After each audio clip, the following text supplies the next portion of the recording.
For most of human history, stress came in short bursts: a predator, a storm, a conflict, a fire, and then the danger passed, and the body returned to safety.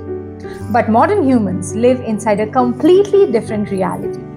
Today, the threats never really physically attack us, but they arrive as notifications, as emails, as deadlines, uncertainty around us, constant alerts, and here's the terrifying part. Your nervous system cannot fully differentiate between modern psychological stress versus the ancient survival threats. Biologically, your body still reacts as if something dangerous is about to happen. We still run on an ancient survival software. The human nervous system evolved over hundreds of thousands of years. But smartphones, email, social media, artificial lighting, and constant digital stimulation appeared only recently. Evolution moves very slowly, but technology moves instantly, so fast, which means biologically, modern humans are running ancient nervous systems inside a hyper-stimulating environment. Your nervous system has just one primary job, and that is survival. When the brain detects danger, it activates the sympathetic nervous system. And this is what we call the fight or the flight mode. Let me explain simply what happens and goes on in our body. Our heart rate increases, our stress hormones tend to rise, our muscles tend to tense and contract so that we are having a position to run. Breathing becomes much faster, our attention becomes very narrow and focused, and the blood starts flowing towards survival functions in order to prepare us to face that danger. But the problem is, the nervous system doesn't only react to physical danger, it also reacts to a perceived threat like uncertainty, social pressure, constant urgency, anticipation of something happening, overload of information, processing of information. Let me give you an example. Imagine this. You hear an email notification late at night. Instantly, the body tightens slightly. Attention shifts. A stress chemistry is activated in the body, and the nervous system starts preparing for uncertainty because that is its job. Even if the threat is just, can we jump on a quick call tomorrow? But to your biology, unpredictability itself can feel threatening.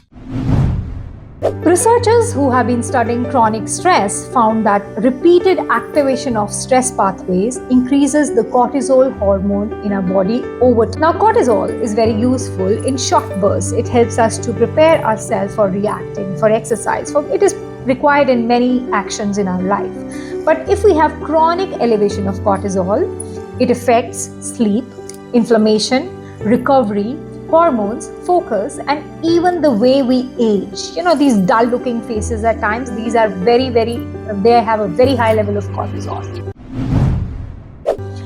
Your nervous system does not understand really the meaning of deadlines, inboxes, social media, or notifications.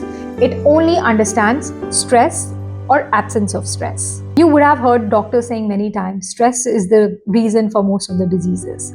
Because this is how our neurology operates. Which means that modern times have made us into a condition where we experience survival modes more than 100 times a day.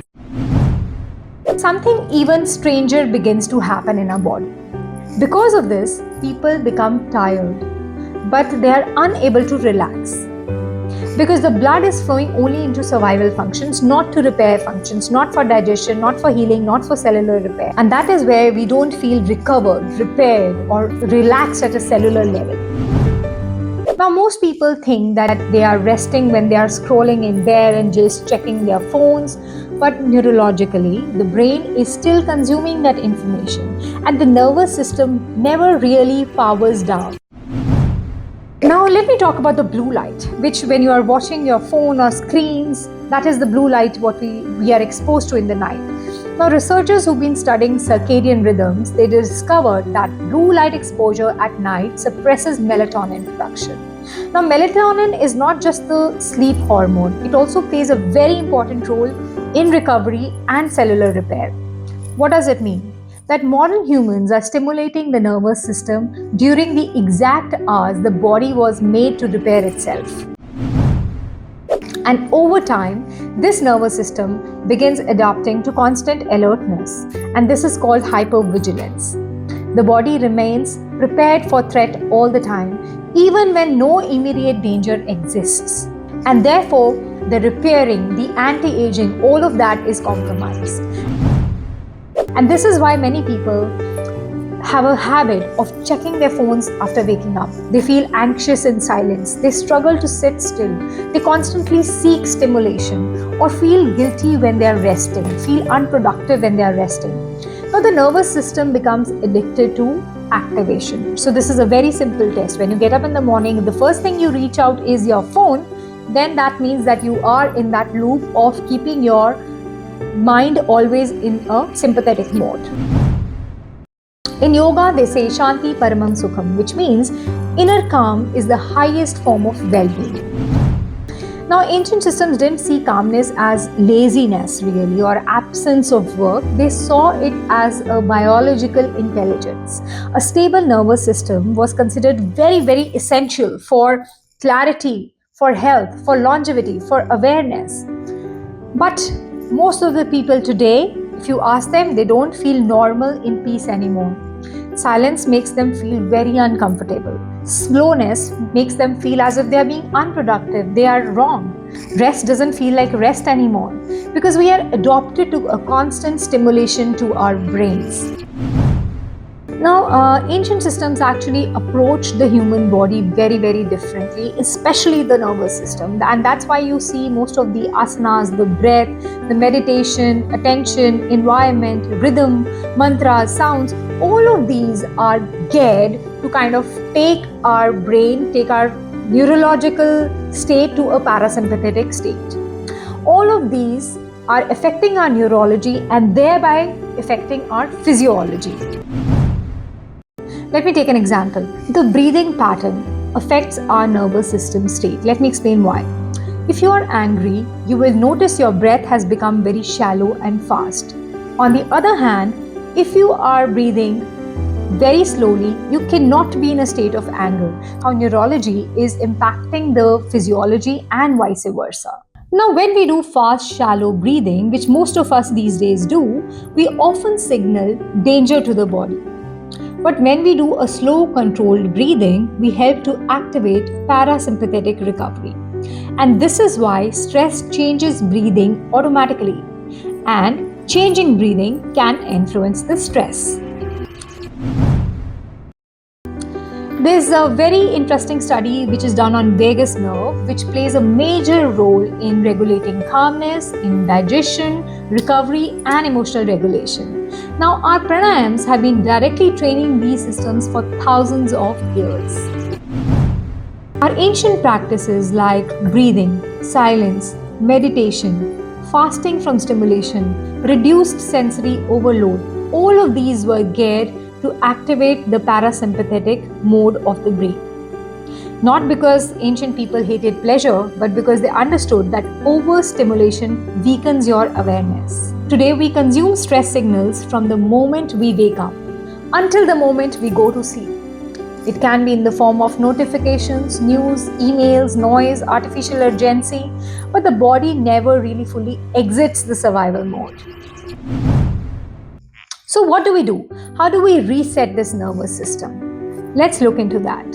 Number 1, stop starting the day with threat. The first thing many people do after waking is check their phone within seconds. The nervous system enters the reaction mode when you do this. So what do you have to do? For the first 30 minutes after waking, avoid email, avoid notifications, avoid social media and news. Let your nervous system stabilize first and get ready to receive the world. Number 2, use your breath to signal safety to your body and mind. Breathing is one of the fastest ways to communicate with the nervous system. It's a shortcut, it's a hack. Try this. Inhale for 4 seconds, exhale slowly for 6 seconds, and repeat it for 5 minutes. When your exhales are longer than your inhale, they help to activate the recovery pathways. Number 3, reduce constant input. Your nervous system needs periods where nothing is demanding attention. So what can you do practically? Can you take a walk without headphones sometimes? Can you eat without consuming content? Can you sit in silence? Can you allow the brain to experience stillness again? Number 4, recover natural rhythms. The human body still responds to sunlight, to darkness, and biological timing. So what do you have to do? Try and get some morning sunlight. But at the same time, reduce screens late in the night, because otherwise the mind is going to be confused. There's a morning sunlight and then there is a evening artificial sunlight, and we don't want to put the brain in that situation. So reduce the screens late at night and sleep consistently. If you start giving your nervous system predictable rhythms, it is going to help you be more aware. Number 5, stop treating rest like guilt. I see so many people. These days, recovery is seen as a weakness, as unproductivity.